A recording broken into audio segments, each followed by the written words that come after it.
அரசியல்வாதி.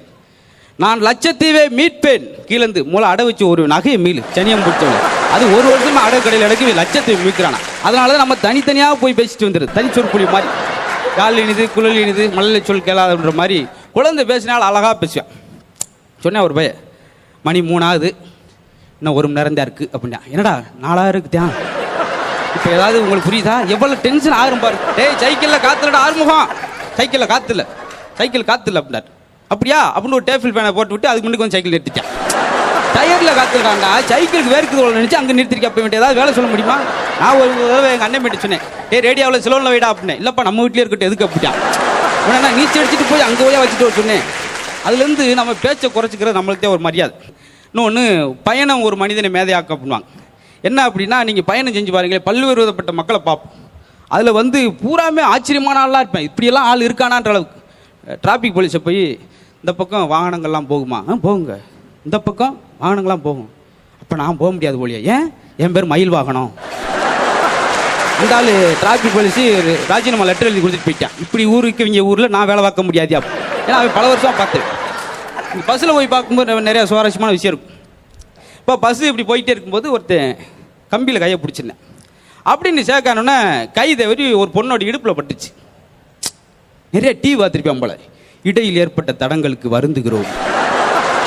அந்த பிள்ளை செருப்பை கலத்தி அடுத்த நிகழ்ச்சி சற்று நிமிடத்தில் தொடங்கும் அப்படின்னுச்சு. அந்த ஸ்டாஃப் இறக்கி ஊருக்கு கழிவிட்டேன்.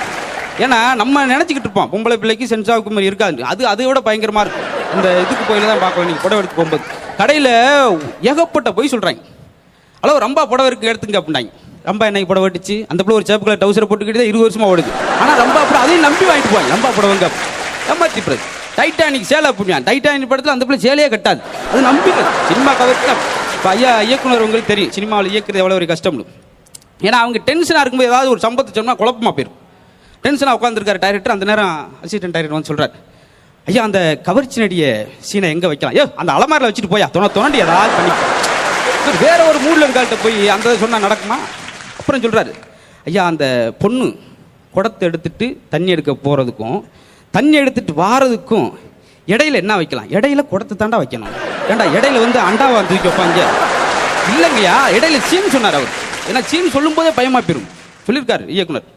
கதாநாயகனை உட்கார வச்சு பட இடவலை முடிஞ்ச உடனே ஒரு 15 பெட்ரோல் பல்புக்கு தீ வைக்கிறீங்க.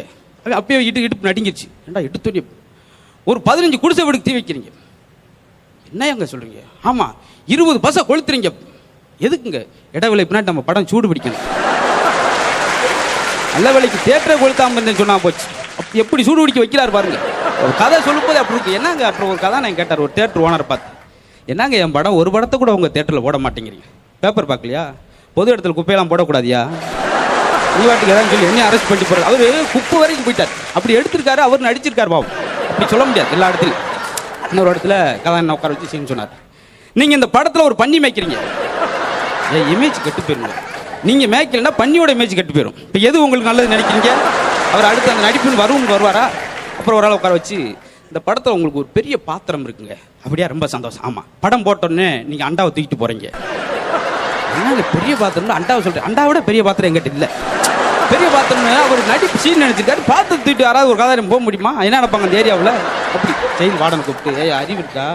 5 திருடங்களை பிடிச்சி உள்ளே வச்சிருந்தேமே எங்கேயா அந்த 5 பேரும்? சும்மா இருங்க என்னை முட்டாள்னு சொன்னாங்க. கழுத்தை பிடிச்சி வெளியே